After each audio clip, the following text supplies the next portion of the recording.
সোনিয়া গান্ধীর বাড়িতে গেছে মমতা ব্যানার্জি দৌড়ে সিআইডি অত্যাচার করছে, এইসব যা তা বলা বলছে। তা আসল কথা তা না, উনি বসিরহাটে দাঁড়াবেন, কংগ্রেসের সমর্থন চাইছে।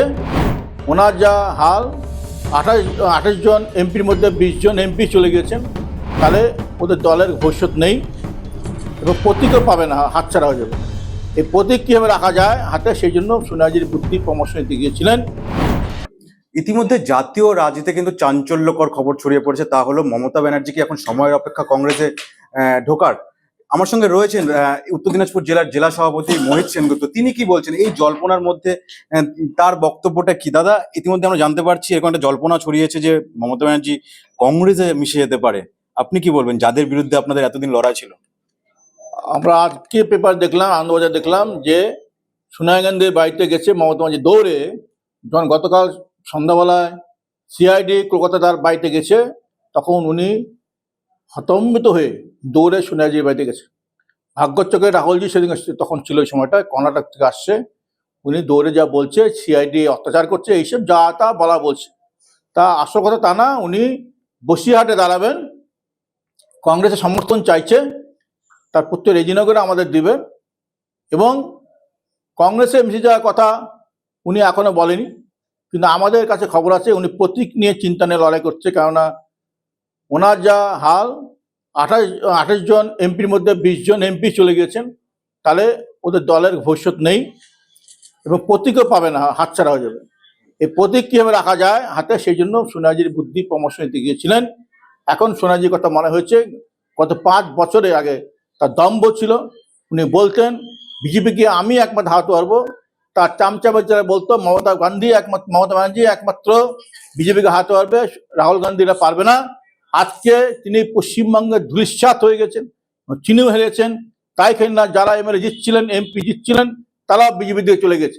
আজকে সেই দলটার ভবিষ্যৎ অন্ধকার, অনিশ্চিত হয়ে পড়েছে, তার সিম্বলটা পর্যন্ত পাবে না। সেই জন্য দৌড়ে রাহুলজির কাছে, সোনিয়াজির কাছে পায়ে ধরেছে, আমাকে বাঁচান। এবং আমরা যা খবর পেলাম, উনি কংগ্রেসে আসার চেষ্টা করছেন। আমরা তীব্র বিরোধিতা করছি। 25 বছর যেভাবে জ্বালিয়েছে আমার দলটাকে পশ্চিমবাংলায়, উনি বলছিলেন যে কংগ্রেসকে শূন্য করবে। তাই জন্য সমস্ত কংগ্রেস কর্মীদের মারধর করে জেলে পুরিয়ে দিয়েছিলেন এবং এমএলএ এমপিদের কিনছিলেন, পৌর প্রধানদের কিনছিলেন। আজকে সেই দল, সে যে আমাদের দলে আসে, সেই দলটা আমাদের আরো শূন্য হয়ে যাবে। এবং আমরা চাই না এইসব দল, এইসব কংগ্রেস, এইসব তৃণমূল কংগ্রেস নেতা নেত্রীরা আমার দলে কংগ্রেসে আসুক, কারণ কংগ্রেসটা শেষ হয়ে যাবে, কংগ্রেস ধ্বংস হয়ে যাবে। সেই জন্য আমরা মনে করব, আজকে আমরা পেপারে দেখছি, টিভিতে দেখছি, উনি অল ইন্ডিয়া কংগ্রেসের সহসভাপতি হতে চাচ্ছেন। আমরা এর তীব্র বিরোধিতা করছি। আমরা এআইসিসিকে রিকোয়েস্ট করবো, অনুরোধ করবো, যাতে ওনাকে কংগ্রেসে কোনো মতে আনা না হয়। তার যে কজন কংগ্রেস আছে তাই কংগ্রেস আর করবে না। গ্রাম বাংলায় কংগ্রেসের উপর যে অত্যাচার করেছেন, কেস দিয়েছেন, মিথ্যা কেস দিয়ে জেলে পুরেছেন, এখনো প্রচুর কংগ্রেস কর্মী জেলে পড়ে আছে তার মিথ্যা কেসে। সেই সব মানুষরা আজকে তার বিরোধিতা করবে। গ্রাম বাংলার সমস্ত মানুষ আজকে মমতা ব্যানার্জির বিরোধিতা করবে। কোনো মতেই যাতে মমতা ব্যানার্জিকে কংগ্রেসে না আনা হয়, সে আমরা এআইসিসিকে অনুরোধ করবো। একটা জাতীয় রাজনীতিতে একটা সমীকরণ তৈরি হচ্ছে, যেখানে দাঁড়িয়ে একটা চিন্তা ভাবনা করা হচ্ছে মমতা ব্যানার্জি যদি কংগ্রেসে মিশে যান, সেক্ষেত্রে এই রাজ্যে যে একটা ক্রাইসিস তৈরি হয়েছে তৃণমূলের, সেটা কংগ্রেসের হাত ধরে কি তৃণমূল আবার উঠে আসার চেষ্টা করছে, নাকি মমতা ব্যানার্জির সাথে কংগ্রেস হাতে হাত মিলিয়ে আগামী দিনে রাজনীতি করবে এ রাজ্যে? কংগ্রেসে তো তৃণমূলের যে হাতে হাত মানে দরকারই নেই, কেননা তৃণমূলের কেউ নেই পশ্চিমবাংলায়। যা ছিল সব বিজেপি চলে গেছে। আর তৃণমূল অস্তিত্ব নাই। আমাদের 50 বছর পশ্চিমবঙ্গে ক্ষমতা নাই, তা সত্ত্বেও কংগ্রেস 294 সিট আমরা লড়াই করতে পারি। কিন্তু মমতা ব্যানার্জির 1 মাসের মধ্যে তৃণমূল কংগ্রেস ধ্বংস হয়ে গেছে। তৃণমূল কংগ্রেস 1 মাসের মধ্যে লোকের আঙ্গুলে কালি শুকায় নাই, উঠে নাই। 1 মাসের মধ্যে তৃণমূল কংগ্রেসটা ধ্বংস হয়ে গেছে পশ্চিমবঙ্গে। 1 মাসের মধ্যে এই হলো তৃণমূল কংগ্রেস। তৃণমূল কংগ্রেস দল না, এটা কোম্পানি। আমরা আগেও বলছি, সেই জন্য ধ্বংস হয়েছে কোম্পানি। দলীয় হাইকমান্ড যদি নির্দেশ দেয়, সেক্ষেত্রে তো আপনাদের তো সেটা পালন করতে হবে। সেক্ষেত্রে আপনারা কি করবেন? আমার মনে হয় না দলীয় হাইকমান্ড নির্দেশ দিবে, আমার মনে হয় না এআইসিসি নির্দেশ দিবে। কেননা জাতীয় স্তরে যেভাবে মমতা ব্যানার্জি মুখ্যমন্ত্রী থাকাকালীন যেভাবে অপমানিত করছে আমাদের রাহুল গান্ধী নেতাকে, আমার সদ্য জননেতা রাহুল গান্ধীকে বারে বারে অপমান করেছেন, মালদায় তার গাড়ি ভাঙচুরি করেছে, এটা আমরা জানি মমতা ব্যানার্জির দল করেছে। আমার মনে হয় না হাইকমান্ড আচ্ছা মমতা ব্যানার্জিকে আমাদের দল নেবে। আমরা নিশ্চয়ই, আমরা বারে বারে অনুরোধ করবো নেওয়ার সিদ্ধান্ত। যদি নেয় আমার যদি বলে প্রশ্ন নাই, আমি মনে করি হাইকমান্ড এই মুহূর্তে এই মমতা ব্যানার্জি কে নিবে না, ডেড হর্স মমতা ব্যানার্জি, ওকে নিয়ে লাভ হবে না। সামনে 2029 লোকসভা নির্বাচন। 29 মমতা ব্যানার্জি কিসে লাভ? উনি মুখ্যমন্ত্রী না, ওনার দল ক্ষমতা আছেন পশ্চিমবঙ্গে, উনি যে হেরে গেছেন, ওনাকে নিয়ে কংগ্রেসের কোনো লাভ হবে না, কংগ্রেসের ক্ষতি হবে।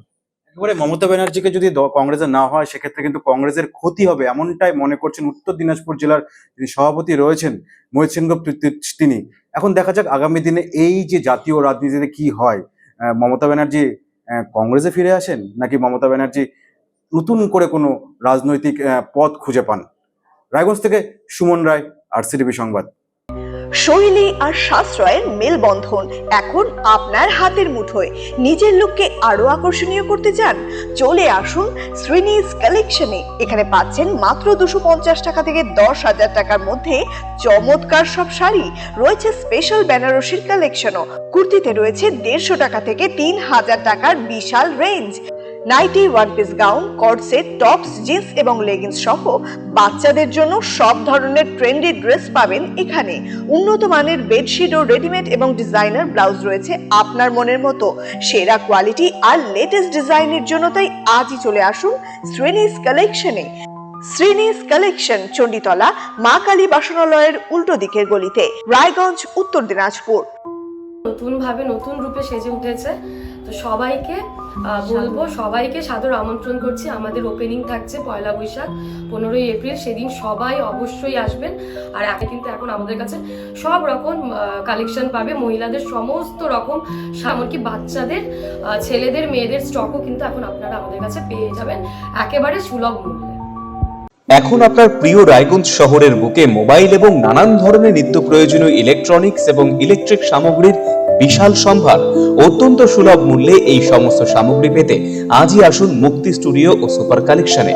Surya, Khaitan, Kent, Nokia, Oppo, itel, realme, T series সহ নানান বিখ্যাত কোম্পানির সুপার কালেকশন আপনার মন জয় করবে। তাই মনের মতো fan, electric iron, geyser, water purifier, sound system, TV, washing machine সহ বিভিন্ন কালেকশন পেতে আজই চলে আসুন রায়গঞ্জ স্টেশনের সম্মুখ ও উকিলপাড়া কমল টকিজ সংলগ্ন সুপার স্টকিস্ট মুক্তি স্টুডিও ও সুপার কালেকশনে। মুক্তি studio and super collection, station road,